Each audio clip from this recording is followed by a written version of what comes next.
नमस्कार, सत श्री अकाल ते good morning. Day and night news दे जागो पंजाब शो विच तुहाडा स्वागत है। सानू देख रहे नॉर्थ अमेरिका दे ग्लोबल पंजाब अते यूरोप दे संगत टीवी दे दर्शकों का भी असी स्वागत करते हैं। अजकल सब दी जिंदगी बहुत व्यस्त हो गई है। असी रोज़ दी दौड़ भज विच अपनी सेहत बारे सोचना भी भुल जाते हैं। खाण पीण वाल तां ध्यान जांदा ही नहीं। इस तो इलावा इक्को थां बैठ के काम करन कारण साडा शरीर भी आकड़ जांदा है। पर साडे कोल समा ही नहीं है। थोड़े समय विच किस तरह असी खुद नूं तंदुरुस्त रख सकते हैं, इस बारे जानकारी देने लई अज साडे स्टूडियो विच मौजूद ने डॉक्टर मनोज वत्स, जो कि लंबे समय तो योगा अते नैचुरोपैथी राही इलाज करते आ रहे हैं अते सेहत टिप्स भी दिंदे आ रहे हैं। डॉक्टर साहब, तुहाडा बहुत बहुत स्वागत है। बहुत शुक्रिया तुहाडा जी। डॉक्टर साहब, सब तो पहले यही जानना चाहांगे कि अजकल जिवें हर किसी की लाइफ बहुत ज़्यादा बिजी है, किसी को टाइम नहीं है, कोई ना कोई किसी काम में रुझिया रहता है, तो इस दौरान सेहत वाल किस तरह अपना ध्यान रखा जा सकता है? बंदा सवेरे छेती उठे, छेती उठ के थोड़ा प्राणायाम वगैरह करे, हल्की हल्की वार्म अप एक्सरसाइज करे, तो उसके बाद अपना डेली रूटीन स्टार्ट कर सकता है। तो घट्टो घट्ट बंदे नूं 15-20 मिनट तो देने चाहिए अपनी बॉडी ਲਈ, क्योंकि बॉडी नूं सारा दिन तुसी वर्क चलाना होंदा है, तो तुसी चाहिदा है तुसी 15-20 मिनट तो घट्टो घट्ट तुसी दिओ अपनी बॉडी ਲਈ प्लीज़। ते डेली रूटीन की जे गल करिए तो उसदे विच किहड़े-किहड़े आसन ने जिहड़े काम आ सकते हैं योगा? बेसिकली ये डिपेंड करता है भी तुहाडी किदां दी नेचर हैगी। बेसिकली हम मानते हैं योगा में कि 3 प्रकार की नेचर होती है, वात, पित्त और कफ। अगर आपका पित्त प्रकृति है तो आप कोई भी फॉरवर्ड बैंड के आसन ना करें, आगे झुकने वाले आसन ना करें। अगर आपकी कफ की प्रकृति है तो आप आगे झुकने वाले आसन कर सकते हैं। अगर आपकी वायु की प्रकृति है तो आप किसी भी तरह का आसन कर सकते हैं विद अंडर सम प्रिकॉशंस। अगर आपकी वायु की प्रकृति है, कफ की प्रकृति है, तो आप दोनों ही तरह के आसन कर सकते हैं, सीटिंग के भी और स्टैंडिंग के भी। देखा जाए तो हर जी अजकल दी जॉब्स है, सिटिंग जॉब्स हो रही ने, सारियां दियां बैठे रहंदे ने, तो इस दौरान बॉडी थोड़ी जी अकड़ जाती है, तो इसलिए की किया जा सकता है, किहड़े सैशन से? बेसिकली अगर जो तुसी ऑफिस वर्क करते हो तो ऑफिस वर्क करते करते तुसी अपने बॉडी नूं एडजस्ट करना है, तो ਉਹਦੇ ਲਈ ਤੁਸੀਂ अपनी लैग्स ਨੂੰ फैला के ਤੇ ਟੋ ਨੂੰ ਆਪਣੇ ਵੱਲ ਖਿੱਚੋ ਤੇ ਤੁਹਾਡੀ ਲੋਅਰ ਬੈਕ ਰਿਲੈਕਸ ਕਰੂਗੀ, ਅਪਰ ਬੈਕ ਰਿਲੈਕਸ ਕਰੂਗੀ, ਤੇ ਨਾਲ ਨਾਲ ਇਹਦੇ ਜਿੱਦਾਂ ਤੁਸੀਂ ਆਫਿਸ ਚੇਅਰ ਬੈਠੇ ਦੋਨੋਂ ਹੱਥਾਂ ਆਪਣੀ ਚੇਅਰ ਨੂੰ ਪਿੱਛੇ ਰੱਖ ਕੇ ਤੁਸੀਂ ਆਪਣੀ ਅਪਰ ਬੈਕ ਨੂੰ ਰਿਲੈਕਸ ਕਰ ਸਕਦੇ ਹੋ, ਤੇ ਇਹ ਤੁਹਾਡਾ प्रोसेस हो सकता है। यानी कि मूवमेंट बहुत ज़रूरी है। मूवमेंट बहुत ज़रूरी है, बॉडी की मूवमेंट ज़रूरी है। मूवमेंट के साथ साथ आप बीच में आप 5 मिनट के लिए रिलैक्स हो जाएं, सीट पे बैठे ना, और 5 मिनट खड़े हो जाएं, डीप ब्रीदिंग करें। डीप ब्रीदिंग बहुत ज़रूरी है करना। अगर आप डीप ब्रीदिंग नहीं करते हैं तो प्रॉपर ऑक्सीजन नहीं जाएगी, प्रॉपर ऑक्सीजन नहीं जाएगी तो आप सर्वाइव नहीं करेंगे। आपके अंदर लेथार्जिकनेस आ जाएगी, बॉडी में आपकी बॉडी स्टिफनेस हो जाएगी, और बॉडी की जो स्टिफनेस है वो मन की स्टिफनेस से बिलोंग करती है। अगर आपका मन किसी बात को लेके रिजिड करता है, किसी बात को लेके आपका मन दुविधा में आता है, नहीं भाई मैंने नहीं करना ये, तो आपकी बॉडी भी साथ के साथ रिजिड करेगी। अगर आपने मन को फ्लेक्सिबल बना लिया, बॉडी फ्लेक्सिबल हो जाएगी। नियम ये है योग में कि अपना मन बिल्कुल प्योर और फ्लैक्सीबल रखें। योगा देख के आजकल बहुत लोग टीवी ते देख लेंदे ने, बाबा रामदेव काफ़ी इस काम नूं अगे तोर रहे ने, ते पर कई बार ये भी कह दिंदे ने लोग कि नहीं सानूं योगा नाल फर्क नहीं पिया, कि ਉਹਦਾ कोई खास कारण हुंदा है कि इस पर्टिकुलर योगा नाल ਉਹਨਾਂ ਨੂੰ फर्क नहीं पै रहा? बिल्कुल ठीक गल है, क्योंकि yoga is a very much individual. अगर आदमी इंडिविजुअलाइज योगा करता है तो वो फिट रहेगा।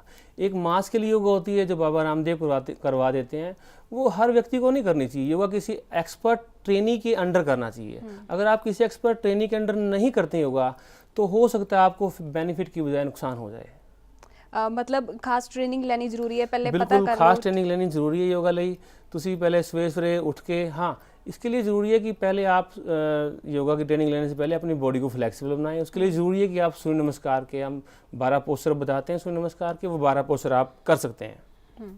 ਤੇ ਇਸ ਤੋਂ ਇਲਾਵਾ ਇਹ ਵੀ ਕਿਹਾ ਜਾਂਦਾ ਹੈ ਕਿ ਤੰਦਰੁਸਤ ਸਰੀਰ ਦੇ ਵਿੱਚ ਹੀ ਤੰਦਰੁਸਤ ਦਿਮਾਗ ਵਸਦਾ ਹੈ, ਤੇ ਦਿਮਾਗ ਨੂੰ ਰਿਲੈਕਸ ਕਰਨ ਲਈ, ਮਾइंड रिलैक्सेशन ਲਈ ਕੀ ਕੁਝ ਹੁੰਦਾ ਹੈ? माइंड रिलैक्सेशन के लिए बेसिकली योगा में हम सबसे पहले बताते हैं कि आप श्वास पर ध्यान दें। कई बार आपने देखा होगा कि श्वास की गति अलग अलग चलती है। जैसे हम भोजन करते हैं, श्वास की गति अलग चलती है। किसी से बात कर रहे होते हैं, श्वास की गति अलग चलती है। दौड़ रहे होते हैं तो श्वास की अलग गति से चलती है श्वास। अगर हम कहीं बैठे हैं, रिलैक्स होकर बैठे हैं, तो श्वास बिल्कुल स्लो गति चलता है। तो योग क्या कहता है? योग ये कहता है कि अपने श्वास की गति को आप बिल्कुल स्लो डाउन करें। Deep breathe in, slow breathe in. यदि आप डीप ब्रीदिंग करते हैं और फास्ट करते हैं तो कोई बेनिफिट नहीं उसका। डीप ब्रीदिंग करें और स्लो करें। स्लो करने के साथ साथ आपकी मन साथ साथ स्लो नहीं हो, क्योंकि श्वास के साथ हमारा जो मन का जुड़ाव है बिल्कुल सिमिलर है। एक तरफ श्वास है, एक तरफ मन है।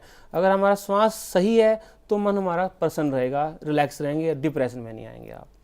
बिल्कुल ਤੁਸੀਂ ਕਿਹਾ ਖੁਸ਼ ਰਹਿਣਾ ਬਹੁਤ ਜ਼ਰੂਰੀ ਹੈ ਤੇ ਇੱਕ ਯੋਗਾ ਹੁੰਦੀ ਹੈ, ਇੱਕ ਪਾਵਰ ਯੋਗਾ ਹੁੰਦੀ ਹੈ, ਕੀ ਫਰਕ ਹੈ ਦੋਵਾਂ 'ਚ? पावर योगा बेसिकली आजकल वैसटर्न कंट्रीज चली हुई ज़्यादा पॉपुलर हैगी है। पावर योगा बेसिकली ਇੱਥੇ ਸਾਡੇ ਨਹੀਂ ਪॉपुलਰ ਨਹੀਂ ਹੈਗੀ, ਵੈਸੇ ਲੋਕੀ ਕਰਦੇ ਨੇ ਅੱਜਕੱਲ ਤਾਂ, ਪਰ ਫਿਰ ਵੀ ਮੈਂ ਚਾਹਾਂਗਾ ਕਿ ਤੁਸੀਂ ਪਾਵਰ ਯੋਗਾ ਕਰਨ ਤੋਂ ਪਹਿਲੇ ਆਪਣੀ ਬੋਡੀ ਨੂੰ ਦੇਖੋ, ਤੁਹਾਡੀ ਬੋਡੀ ਫਿਟ ਹੈ ਨਹੀਂ ਹੈ। ਜੇ ਤੁਹਾਡੀ ਬੋਡੀ ਫਿਟ ਹੈ ਤੇ ਤੁਸੀਂ ਪਾਵਰ ਯੋਗਾ ਕਰ ਸਕਦੇ ਹੋ, ਜੇ ਨਹੀਂ ਹੈ ਤੇ first of all you have to fit your body and flexible your body, then you can start power yoga. ਇਹਦੇ ਵਿੱਚ ਯੋਗਾ ਦੇ ਵਿੱਚ ਜ਼ਿਆਦਾ ਮੈਡੀਟੇਸ਼ਨ ਹੁੰਦੀ ਹੈ ਜਾਂ ਫਿਜ਼ੀਕਲ ਵਰਕ ਜ਼ਿਆਦਾ ਕਰਨ ਦੀ ਸਾਨੂੰ ਲੋੜ ਪੈਂਦੀ ਹੈ? बेसिकली योगा ਦੇ ਵਿੱਚ ਦੋਵੇਂ ਹੀ ਹੁੰਦੀ है जी, क्योंकि अगर आप पहले मेडिटेशन करते हैं, शरीर आपका परेशान है, मेडिटेशन करते हुए कहीं आपको खारिश उठती है, कहीं आपका शरीर ऊपर नीचे करता है, तो मेडिटेशन नहीं होता। मेडिटेशन का मतलब होता है, मेडिटेशन से भी पहले कंसंट्रेशन जरूरी होता है। और कंसंट्रेशन किस पे? अपनी बॉडी पे। आपकी बॉडी कहाँ से क्या रिएक्ट कर रही है। दर्द तो नहीं है बॉडी में, दर्द है तो उसे रिलैक्स करें। किसके द्वारा? मन के द्वारा, श्वास के द्वारा। योग में एक ही तरीका है रिलैक्स करने का, मन और श्वास। श्वास पे ध्यान दें तो आपका मन रिलैक्स हो जाएगा, मन पे ध्यान दें आप उसका श्वास चल पड़ेगी। ਬਿਲਕੁਲ ਜ਼ਿਆਦਾਤਰ ਜਿਹੜੇ ਲੋਕ ਹੁੰਦੇ ਨੇ ਭਾਰ ਘਟਾਉਣ ਦੇ ਲਈ ਸ਼ਾਇਦ ਐਕਸਰਸਾਈਜ਼ ਕਰਨਾ ਪਸੰਦ ਕਰਦੇ ਨੇ, ਯੋਗਾ ਲਈ ਵੀ ਉਹੀ ਦੇਖਦੇ ਨੇ ਕਿ ਸਾਡਾ weight lose ਹੋ ਜਾਏ, ਤਾਂ ਕੀ ਇਸ ਤਰੀਕੇ ਨਾਲ ਬਹੁਤ ਜਲਦੀ weight lose ਹੋ ਜਾਂਦਾ ਹੈ ਯੋਗਾ ਨਾਲ, ਐਕਸਰਸਾइज ਨਾਲੋਂ ज़्यादा? बिल्कुल ठीक गल है, क्योंकि अगर आपका वेट बढ़ने के बहुत से कारण हो सकते हैं। मैंने आपको बताया yoga is very much individualised, आदमी आदमी पे डिपेंड करता है। एक आदमी का वेट इसलिए बढ़ गया है क्योंकि उसका थायराइड बढ़ा हुआ है। थायराइड बढ़ा हुआ है तो थायराइड के लिए जो अगर आप आसन कर रहे हैं तो उसका वेट बड़ी जल्दी रिड्यूस हो जाएगा। अगर हम थायराइड बढ़ा हुआ है, आसन कुछ और करा रहे हैं तो उसका वेट बड़ी जल्दी रिड्यूस नहीं होगा। सिमिलरली अगर आप एक्सरसाइज करते हैं, थायराइड बढ़ा हुआ है, तो आपका वेट हो सकता है कि एकदम सडनली रिड्यूस कर जाए, लेकिन जैसे ही आप एक्सरसाइज छोड़ेंगे आपका वेट तुरंत गेन कर जाएंगे, आप डबल वेट गेन कर जाएंगे। इसलिए ज़रूरी है कि आपका वेट किस वजह से बढ़ा है उस वजह को जानें और अकॉर्डिंगली योगा में वो ट्रीट कराएं, क्योंकि योगा में हर डिजीज़ के लिए अलग अलग तरह के आसन हैं, हर डिजीज़ के अलग तरह के करने का तरीका है। उस ढंग से अपने आसन को करें और उस ढंग से अपने आप को लें, तभी आप बड़ी जल्दी वेट रिड्यूस कर सकते हैं। ਡਾਕਟਰ ਸਾਹਿਬ ਇੱਕ ਕਾਲਰ ਸਾਡੇ ਨਾਲ ਜੁੜੇ ਹੋਏ ਨੇ, ਪਹਿਲਾਂ ਜਾਣ ਲੈਣੇ ਉਹਨਾਂ ਦਾ ਕੀ ਕਹਿਣਾ ਹੈ। ਹੈਲੋ, ਕੀ ਨਾਂ ਹੈ ਤੁਹਾਡਾ, ਕਿੱਥੋਂ ਬੋਲ ਰਹੇ ਹੋ? ਹੈਲੋ ਹੈਲੋ, ਹਾਂਜੀ, ਕੀ ਨਾਂ ਹੈ ਤੁਹਾਡਾ? ਮੈਂ ਆਗਰੇ ਤੋਂ ਬੋਲ ਰਿਹਾ। ਹਾਂਜੀ ਤੁਹਾਨੂੰ ਜੀ ਸੁਰਿੰਦਰ ਜੀ ਤੁਹਾਡਾ ਸਵਾਗਤ ਹੈ। ਆਪਣੇ ਟੀਵੀ ਦਾ ਵੋਲਿਊਮ ਥੋੜਾ ਜਿਹਾ ਘੱਟ ਕਰ ਲਓ। ਕੀ ਕਹਿਣਾ ਚਾਹੁੰਦੇ ਹੋ ਤੁਸੀਂ? ਸੁਰਿੰਦਰ ਜੀ, ਮੈਂ ਆਗਰੇ ਤੋਂ ਬੋਲ ਰਿਹਾ। ਹਾਂਜੀ ਸੁਰਿੰਦਰ ਜੀ, ਕੀ ਕਹਿਣਾ ਚਾਹੋਗੇ? ਹਾਂਜੀ, ਪਹਿਲਾਂ ਤਾਂ ਮੈਂ ਸਤਿ ਸ੍ਰੀ ਅਕਾਲ ਕਹਾਂ ਤੁਹਾਨੂੰ। ਹਾਂਜੀ, ਬਹੁਤ ਬਹੁਤ ਸਤਿ ਸ੍ਰੀ ਅਕਾਲ ਜੀ। ਜੀ ਸਵਾਗਤ ਹੈ ਤੁਹਾਡਾ। ਕੀ ਪੁੱਛਣਾ ਚਾਹੋਗੇ ਤੁਸੀਂ? ਸੁਰਿੰਦਰ ਜੀ ਸਾਨੂੰ ਕਾਲ ਕਰ ਰਹੇ ਸੀ, ਲੱਗਦਾ ਹੈ ਥੋੜੀ ਜਿਹੀ ਟੈਕਨੀਕਲ ਪ੍ਰੋਬਲਮ ਹੈ, ਕੱਟ ਗਿਆ। ਕਾਲ ਕਰਨ ਲਈ ਤੁਹਾਡਾ ਧੰਨਵਾਦ। ਤਾਂ ਅਸੀਂ ਗੱਲ ਕਰ ਰਹੇ ਸੀ ਭਾਰ ਘਟਾਉਣ ਦੀ, ਤੇ ਇਸ ਦੌਰਾਨ ਖਾਣ ਪੀਣ ਦਾ ਵੀ ਖਾਸ ਧਿਆਨ ਰੱਖਣਾ ਚਾਹੀਦਾ, ਕਿਉਂਕਿ ਲੋਕ ਜਿਹੜੇ ਜ਼ਿਆਦਾਤਰ ਡਾइटिंग ਵੱਲ ਧਿਆਨ ਦੇ ਦਿੰਦੇ, ਨਾਲ ਨਾਲ एक्सरसाइज भी करते हैं, योगा भी करते हैं। डाइटिंग डिपेंड करता है कि आपकी बॉडी, फिर वही बात आती है बॉडी किस टाइप की है। अगर आप डाइटिंग करते हैं और वेट कम करने की कोशिश कर रहे हैं तो वो भी एक नेगेटिव इफेक्ट आता है बॉडी पे। डाइटिंग करें लेकिन अंडर सम एक्सपर्ट एडवाइस। हाँ, डाइटिंग के साथ साथ आप योगा कर रहे हैं तो उसका एक अलग इफेक्ट पड़ता है, क्योंकि अगर आपका मेटाबॉलिक रेट फास्ट चल रहा है, डाइटिंग भी कर रहे हैं आप, तो बड़ी जल्दी आप रिड्यूस कर जाएंगे, एकदम बहुत जल्दी सडनली सीवियरली एकदम रिड्यूस कर जाएंगे आप। अगर आप डाइटिंग कर रहे हैं, योगा नहीं कर रहे हैं, तो हल्के हल्के आपका वेट रिड्यूस हो सकता है, लेकिन इस किसी एक्सपर्ट की एडवाइस से। योगा ਕਰਨ ਤੋਂ ਪਹਿਲਾਂ ਕੀ ਕੁਝ ਖਾਣਾ ਚਾਹੀਦਾ ਹੈ, ਉਸ ਤੋਂ ਪਹਿਲਾਂ ਖਾਣਾ ਵੀ ਚਾਹੀਦਾ ਹੈ ਕਿ ਨਹੀਂ ਖਾਣਾ ਚਾਹੀਦਾ? योगा ਕਰਨ ਤੋਂ ਘੱਟੋ ਘੱਟ 2 ਘੰਟੇ ਪਹਿਲੇ ਕੁਝ ਨਹੀਂ ਖਾਣਾ ਚਾਹੀਦਾ ਹੈ ਤੇ ਕਰਨ ਦੇ 1 ਘੰਟੇ ਬਾਅਦ ਕੁਝ ਨਹੀਂ ਖਾਣਾ ਚਾਹੀਦਾ ਹੈ। ਇਹ ਬਹੁਤ ਜ਼ਰੂਰੀ ਚੀਜ਼ ਹੈ। ਤੁਸੀਂ ਗੁੱਡ ਕੁਐਸਚਨ ਕੀਤਾ। ਤਾਂ ਇਹ ਯੋਗਾ ਕਰਨ ਤੋਂ ਪਹਿਲੇ 2 ਘੰਟੇ ਪਹਿਲੇ ਕੁਝ ਨਾ ਖਾਵੇ ਤੇ 1 ਘੰਟੇ ਬਾਅਦ ਕੁਝ ਨਾ ਖਾਵੇ। ਇਹ ਬਹੁਤ ਜ਼ਰੂਰੀ, ਕਿਉਂਕਿ ਸਰੀਰ ਨੂੰ ਐਬਜ਼ੌਰਬ ਹੋਣ ਨੂੰ ਟਾਈਮ ਲੱਗਦਾ ਹੈ। ਤੇ ਜੇ ਕੁਝ ਖਾਣਾ ਵੀ ਹੋਵੇ ਤਾਂ ਕਿਸ ਤਰ੍ਹਾਂ ਦੀਆਂ ਚੀਜ਼ਾਂ ਨੇ ਜਿਹੜੀਆਂ ਇਨਸਾਨ ਨੂੰ ਖਾਣੀਆਂ ਚਾਹੀਦੀਆਂ ਨੇ ਡੂਰਿੰਗ ਯੋਗਾ ਦੇ ਵਿੱਚ? ਯੋਗਾ ਦੇ ਵਿੱਚ ਇਨਸਾਨ ਨੂੰ ਬੇਸਿਕਲੀ फल फ्रूट्स पे ज़्यादा रिलाई करना चाहिए, क्योंकि अगर हम फास्ट फूड खाते हैं तो फास्ट फूड का ऐसा ही सिस्टम होता है कि वो डाइजेस्ट बहुत देर से होता है और मेटाबॉलिक रेट को स्लो कर देता है, डाइजेस्टिव सिस्टम को रिलैक्स कर देता है। इससे क्या होता है कि हमें फास्ट फूड डाइजेस्ट नहीं होता और कॉन्स्टिपेशन की समस्या होती है। कॉन्स्टिपेशन की समस्या ही अन्य डिजीज़ क्रिएट करती है। ਕੌਨਸਟੀਪੇਸ਼ਨ ਦੀ ਤੁਸੀਂ ਗੱਲ ਕੀਤੀ ਹੈ ਤੇ ਇਹ ਅੱਜ ਕੱਲ ਦੀ ਜਿਹੜੀ ਪੀੜ੍ਹੀ ਹੈਗੀ ਉਹ ਜ਼ਿਆਦਾਤਰ ਇਸੇ ਬਿਮਾਰੀ ਤੋਂ ਗ੍ਰਸਤ ਹੈ ਤੇ ਇਸੇ ਕਾਰਨ ਬਹੁਤ ਬਿਮਾਰੀਆਂ ਫੈਲਦੀਆਂ ਨੇ ਤੇ ਇਸ ਦੇ ਇਲਾਜ ਲਈ ਕੀ ਕੁਝ ਹੋ ਰਿਹਾ ਹੈ, ਕੀ ਕੁਝ ਯੋਗਾ ਦੇ ਵਿੱਚ ਕੀ ਟ੍ਰੀਟਮੈਂਟਸ ਨੇ ਇਹਦੇ ਲਈ? ਬੇਸਿਕਲੀ ਜਿਹੜਾ ਅੱਜ ਕੱਲ ਬੱਚੇ ਫਾਸਟ ਫੂਡ ਵੱਲ ਰੁਝਾਨ ਕਰ ਰਹੇ ਨੇ ਤੇ ਉਹਨਾਂ ਨੂੰ ਚਾਹੀਦਾ ਹੈ ਕਿ ਪੇਰੈਂਟਸ ਨੂੰ ਚਾਹੀਦਾ ਹੈ ਕਿ ਉਹਨੂੰ ਸਮਝਾਵੇ ਕਿ ਫਾਸਟ ਫੂਡ ਦਾ ਨੁਕਸਾਨ ਕੀ ਹੈ, ਇਹਦੇ ਪੋਜ਼ਿटिव प्लस ਕੀ है। ये पॉजिटिव प्लस कुछ भी नहीं है, क्योंकि अगर बल्कि आजकल वेस्टर्न कंट्री में भी आपने देखा होगा कि सभी के सभी फास्ट फूड छोड़ के बिल्कुल नेचुरल डाइट पे आ गए हैं। हमारी बॉडी के अकॉर्डिंग नेचुरल डाइट लें, अकॉर्डिंगली फंक्शन करें, अकॉर्डिंगली बिहेव करें, अकॉर्डिंगली ही मन को रिलैक्स करें। मतलब रिलैक्सेशन ਲਈ ਸਾਰਾ ਕੁਝ ਇਹ ਟਿਪਸ ਬਹੁਤ ਜ਼ਰੂਰੀ ਨੇ ਬਹੁਤ ਜ਼ਰੂਰੀ ਨੇ, ਬਹੁਤ ਜ਼ਰੂਰੀ ਹੈ। ਡਾਕਟਰ ਸਾਹਿਬ ਅਸੀਂ ਗੱਲ ਕਰ ਰਹੇ ਸੀ ਕਿ ਯੋਗਾ ਰਾਹੀਂ ਸਭ ਕੁਝ ਠੀਕ ਹੁੰਦਾ ਹੈ, ਬਹੁਤ ਬਿਮਾਰੀਆਂ ਦਾ ਇਲਾਜ ਹੁੰਦਾ ਹੈ ਤੇ ਕਈ ਵੱਡੀਆਂ ਬਿਮਾਰੀਆਂ ਵੀ ਨੇ ਜਿਹੜੀਆਂ ਕਹੀਆਂ ਜਾਂਦੀਆਂ ਨੇ ਕਿ ਇਲਾਜ ਹੋ ਜਾਂਦਾ, ਜਿਵੇਂ ਕੈਂਸਰ ਤੇ ਹਾਰਟ ਦੀਆਂ ਬਿਮਾਰੀਆਂ, ਇਹਨਾਂ ਦਾ ਕਿਸ ਤਰ੍ਹਾਂ ट्रीटमेंट ਹੁੰਦਾ ਹੈ योगा ਰਾਹੀਂ? बेसिकली कैंसर को एक दिन से डिजीज़ क्रिएट नहीं होती है। कैंसर बहुत स्लो प्रोसेस में चलती है। आपकी डिपेंड करता है कि आप भोजन किस प्रकार का ले रहे हैं, खाना क्या खा रहे हैं। अगर आपका खाना ठीक नहीं है तो वो कैंसर हो सकता है। कैंसर का मतलब अनक्योरेबल चीज़, वो कैंसर वो धीरे धीरे डेवलप हो जाता है। जहाँ तक हार्ट की बात है, हार्ट की डिजीज़ वेरी करती है कि आप किस बात को किस ढंग से लेते हैं। अगर आपका नेगेटिव एस्पेक्ट है, नज़रिया, चीज़ों को देखने का नज़रिया नेगेटिव है, तो आपको हार्ट की डिजीज़ होगी ही, कोई रोक नहीं सकता। आप योगा भी करें फिर भी आप अपना नज़रिया चेंज करें, चीज़ों को देखने का जो आपका ढंग है वो पॉजिटिव वे में ले आएँ। किसी चीज़ को नेगेटिव ना देखें, पॉजिटिव देखें, तो हार्ट की डिजीज़ नहीं होगी। इसके साथ साथ योगा भी उतनी ही ज़रूरी है जितनी आपके मन को फ्लैक्सीबल करने के लिए, शरीर को फ्लैक्सीबल करने के लिए आसन ਜ਼ਰੂਰੀ ਹੈ। ਇਸ ਤੋਂ ਇਲਾਵਾ ਆਈ ਸਾਈਟ ਦਾ ਵੀ ਅੱਜ ਕੱਲ ਲੋਕਾਂ ਨੂੰ ਕਾफ़ी प्रॉब्लम चलती पई है ਤੇ ਉਹ किस तरह ठीक हो सकती है योगा राਹੀਂ? आई साइट के लिए तो आपको किसी स्पेशलाइज्ड योगा ट्रेनर के पास जाना पड़ेगा। सूत्र नीति, जल नीति योगा में प्रोसेस आता है, सूत्र नीति, जल नीति का और घृत नीति का, नाक में घी डालना, तेल डालना, इससे माइग्रेन की समस्या दूर हो जाएगी। अगर आपको, मैं इस प्रोग्राम के थ्रू एक बात मैं सभी दर्शकों को बताना चाहूँगा कि अगर आपको माइग्रेन है तो सुबह उठ के आप डेली 5-5 बूंदे नोस्ट्रल्स में डालें सरसों के तेल की, शुद्ध सरसों का तेल हो, उसकी बूंदे डालें। माइग्रेन की समस्या आपकी साथ ही ख़त्म हो जाएगी। लेकिन अगर आपको कंटिन्यूसली साइनस की समस्या रहती है तो आपको चाहिए कि आप किसी वेल ट्रेंड योगा ट्रेनर के पास आएँ। मेरे पास भी आ सकते हैं आप, मेरे चंडीगढ़ में सेंटर हैं। आप और आसन, प्राणायाम और मेडिटेशन और सूत्र नीति, जल नीति कर सकते हैं।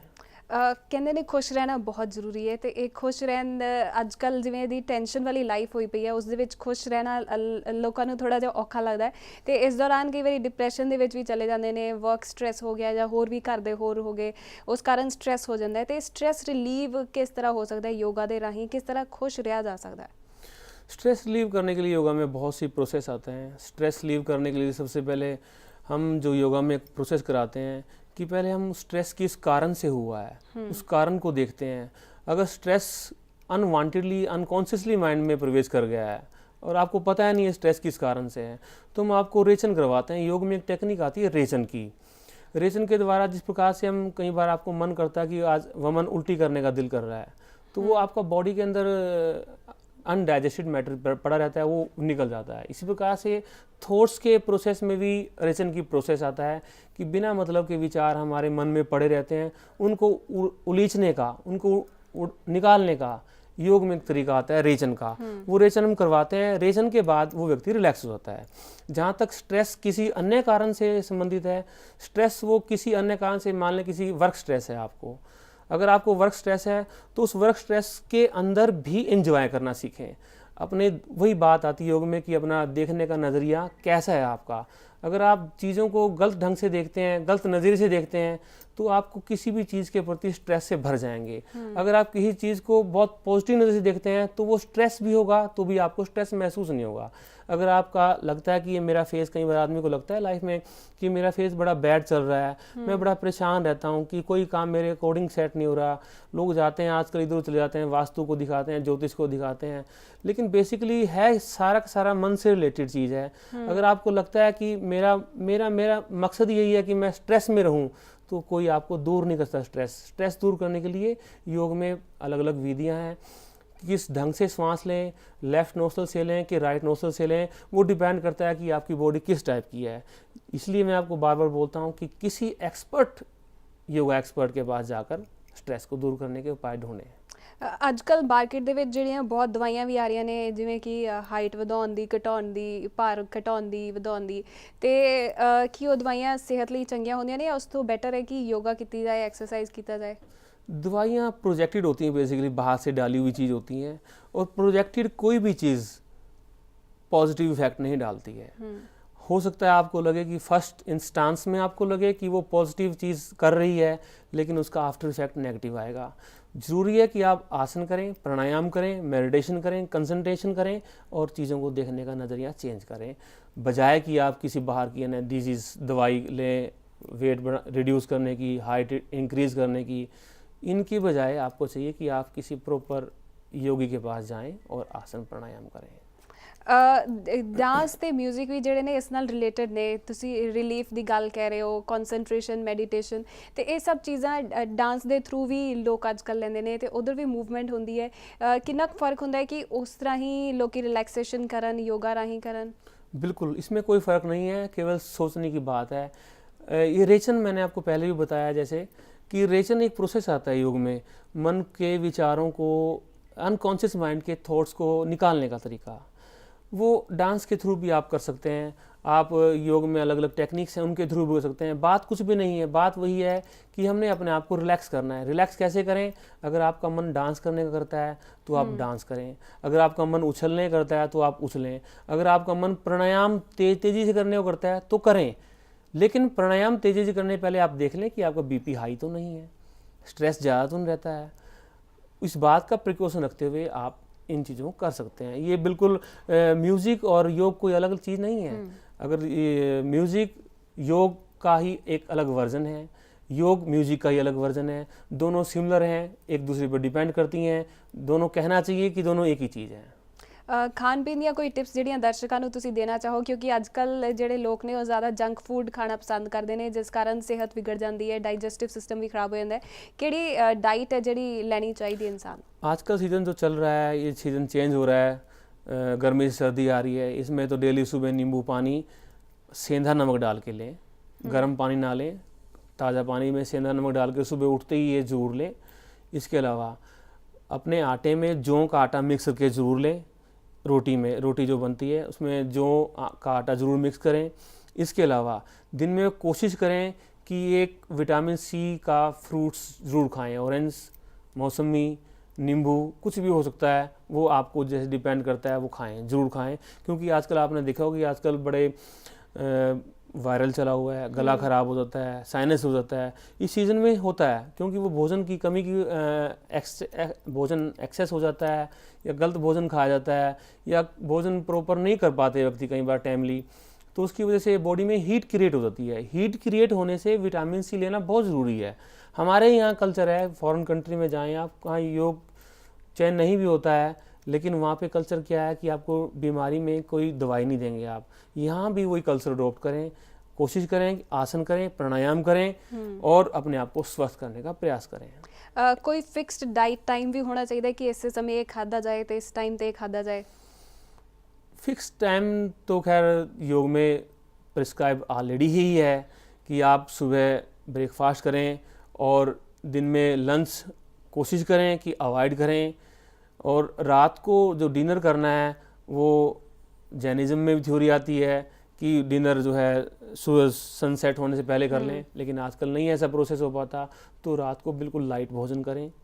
अगर आपको लगता है कि मैं रात को 8 बजे डिनर करता हूँ तो आप लाइट से लाइट भोजन करें, हल्के से हल्का भोजन लें, ये बहुत ज़रूरी है। ਹਲਕਾ ਭੋਜਨ ਹੀ ਖਾਣਾ ਚਾਹੀਦਾ ਹੈ। ਤੇ ਇੱਕ ਕਾਲਰ ਸਾਡੇ ਨਾਲ ਜੁੜੇ ਹੋਏ ਨੇ, ਅਸੀਂ ਉਹਨਾਂ ਨਾਲ ਜਾਣਦੇ ਕੀ ਕਹਿਣਾ ਉਹਨਾਂ ਦਾ। ਹੈਲੋ, ਕੀ ਨਾਂ ਹੈ ਤੁਹਾਡਾ, ਕਿੱਥੋਂ ਬੋਲ ਰਹੇ ਹੋ? जी मैं भिवानी से बोल रहा हूँ, हरियाणा से। ਕੀ ਨਾਂ ਹੈ ਤੁਹਾਡਾ? अजय नाम है। ਅਜੇ ਜੀ, ਬਹੁਤ ਬਹੁਤ ਸਵਾਗਤ ਹੈ ਤੁਹਾਡਾ। ਕੀ ਕਹਿਣਾ ਚਾਹੋਗੇ ਤੁਸੀਂ? एक सेकंड मैडम। ਅਜੇ ਜੀ, ਤੁਸੀਂ ਆਪਣਾ ਸਵਾਲ ਥੋੜਾ ਜਲਦੀ ਪੁੱਛ ਲਓ ਕਿਉਂਕਿ ਸ਼ੋਅ ਦੇ ਵਿੱਚ ਸਮਾਂ ਬਹੁਤ ਘੱਟ ਹੈ। ਤੁਸੀਂ ਡਾਕਟਰ ਸਾਹਿਬ ਨਾਲ ਕੁਝ ਪੁੱਛਣਾ ਚਾਹੁੰਦੇ ਹੋ ਤਾਂ ਜਲਦੀ ਪੁੱਛ ਲਓ। जी मैडम, मुझे ना नाक में दिक्कत है मैडम। जी, नाक में किस प्रकार की दिक्कत है आपको?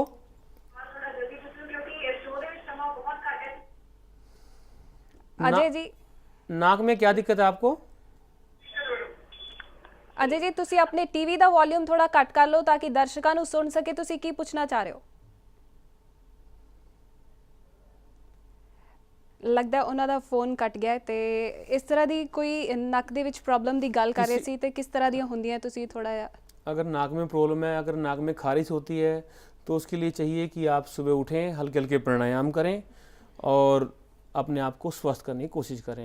अगर नाक में रेगुलर आपको खारिश की प्रॉब्लम रहती है तो आप सरसों का तेल डालें हल्का हल्का 5-5 बूंदे और जलनीति का कोशिश करें। लोटा आता है स्पेशल योग में एक, वो लोटा उसमें हल्का गर्म पानी करें, उसमें हल्का सा नमक मिलाएं स्वाद से थोड़ा कम, और उससे हम जलनीति कर सकते हैं। इससे आपकी नाक में कोई भी तकलीफ़ है वो दूर हो जाएगी। अगर इससे ज़्यादा भी तकलीफ रहती है आपको नाक में तो आप सूत्र नीति भी कर सकते हैं।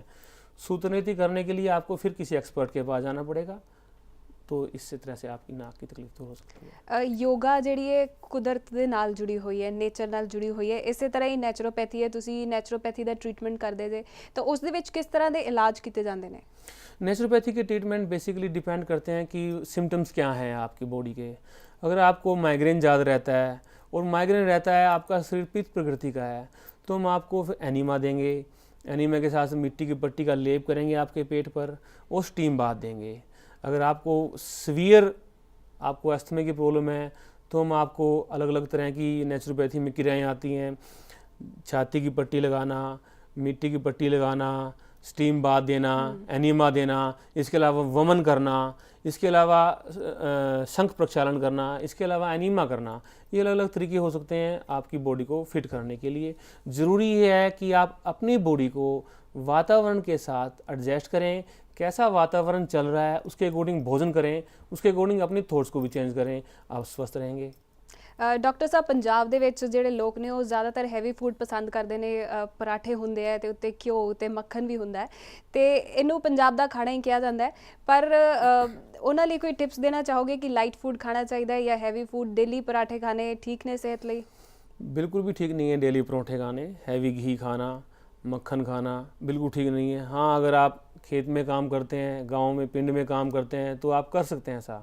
लेकिन अगर आप ऑफिस में वर्क करते हैं, अगर आप डेली ऐसा करते हैं तो इससे आपका कोलेस्ट्रॉल लेवल हाई होगा। कोलेस्ट्रॉल लेवल हाई होने से आपको हार्ट की समस्या आएगी। इसके अलावा हार्ट की समस्या से पहले भी सबसे पहले तो कॉन्स्टिपेशन होगी आपको, जो पेट को आपको गड़बड़ कर देगी। और पेट की गड़बड़ से ही सारी गड़बड़, ऐसा योग में मानते हैं हम कि पेट की गड़बड़ से ही सारी गड़बड़ आरंभ होती है। इसलिए आपको चाहिए, अगर जो ऑफिस में वर्क करता है वैसे भी ज़्यादा इस तरह का भोजन ना करें, क्योंकि अभी हमारी तासीर इस तरह की नहीं रही है कि हम किसी प्रकार के भोजन को भी डाइजेस्ट कर सकें। वो भोजन नहीं रहा है, वो वातावरण नहीं रहा है। चाहिए कि आपको अपने आप को टाइमली अपने आप को एडजस्ट करें। ਅੱਜ ਕੱਲ੍ਹ ਦੀ ਜਿਹੜੀ ਜਨਰੇਸ਼ਨ ਹੈ, ਵਰਕਿੰਗ ਆਵਰਸ ਵੀ ਡਿਫਰੈਂਟ ਹੁੰਦੇ ਉਹਨਾਂ ਦੇ ਤੇ ਰਾਤ ਭਰ ਤੱਕ ਕੰਮ ਕਰਨਾ ਪੈਂਦਾ ਹੈ, ਤਾਂ ਉਹਨਾਂ ਲਈ ਕੋਈ ਖਾਸ ਸਿਹਤ ਟਿਪਸ ਹੈਗੇ ਨੇ कि वो अपने सेहतमंद रह सकन? बिल्कुल, उनके लिए सबसे पहले ज़रूरी है कि आप जैसे रात को वर्कआउट करते हैं तो रात को भी आप हल्के हल्के आसन कर सकते हैं। जैसे अगर आप 24 घंटे 12 घंटे 8 घंटे सीटिंग करते हैं तो चाहिए कि आप हल्के से खड़े हों, अपनी बॉडी को थोड़ा टाइट करें, खींच लें, स्ट्रेच दें अपनी बॉडी को, स्ट्रेच करें लेट के, खड़े होकर, बैठकर, जैसे भी कर सकें। थोड़ा बॉडी को ट्विस्ट करें, राउंड लेफ़्ट और राइट दोनों पासे आप कर सकते हैं, तो इससे आप स्वस्थ रहेंगे। ਡਾਕਟਰ ਸਾਹਿਬ, ਤੁਸੀਂ ਬਹੁਤ ਵਧੀਆ ਟਿਪਸ ਦਿੱਤੀਆਂ ਅੱਜ ਦਰਸ਼ਕਾਂ ਨੂੰ। ਉਮੀਦ ਕਰਦੇ ਹਾਂ ਕਿ ਬਹੁਤ ਸਾਰੇ ਦਰਸ਼ਕ ਇਸ ਟਿਪਸ ਤੇ ਅਮਲ ਕਰਨਗੇ ਤੇ ਸਿਹਤਮੰਦ ਹੋਣਗੇ। ਤੁਸੀਂ ਸਾਡੇ ਸਟੂਡੀਓ 'ਚ ਆਏ, ਤੁਹਾਡਾ ਬਹੁਤ ਬਹੁਤ ਧੰਨਵਾਦ। Thank you. ਜਾਗੋ ਪੰਜਾਬ ਦੇ ਸ਼ੋਅ ਦੇ ਵਿੱਚ ਅੱਜ ਦੇ ਲਈ ਬਸ ਇੰਨਾ ਹੀ। ਕੱਲ੍ਹ ਇੱਕ ਨਵੀਂ ਸ਼ਖਸੀਅਤ ਅਤੇ ਇੱਕ ਨਵੇਂ ਮੁੱਦੇ ਦੇ ਨਾਲ ਮੁੜ ਹਾਜ਼ਰ ਹੋਵਾਂਗੇ। ਇਹ ਸ਼ੋਅ ਤੁਹਾਨੂੰ ਕਿਹੋ ਜਿਹਾ ਲੱਗਿਆ ਸਾਨੂੰ ਲਿਖਣਾ ਨਾ ਭੁੱਲਿਓ editor@dayandnightnews.com ਤੇ। ਤਦ ਤੱਕ ਲਈ ਮੈਨੂੰ ਇਜਾਜ਼ਤ ਦਿਓ। ਧੰਨਵਾਦ। ਖਬਰਾਂ ਦੀ ਦੁਨੀਆ ਵਿੱਚ ਆਓ, ਸਾਡੇ ਨਾਲ ਕਦੇ ਵੀ ਤੇ ਕਿਤੋਂ ਵੀ ਜੁੜੋ। ਆਪਾਂ ਮਿਲਾਂਗੇ ਫੇਸਬੁੱਕ ਤੇ, ਅਸੀਂ ਦਿਖਾਂਗੇ YouTube ਤੇ, ਸਾਨੂੰ ਫੋਲੋ ਕਰੋ ਟਵਿੱਟਰ ਤੇ। ਖਬਰਾਂ ਨਾਲ ਜੁੜੇ ਰਹੋ ਦਿਨ ਰਾਤ।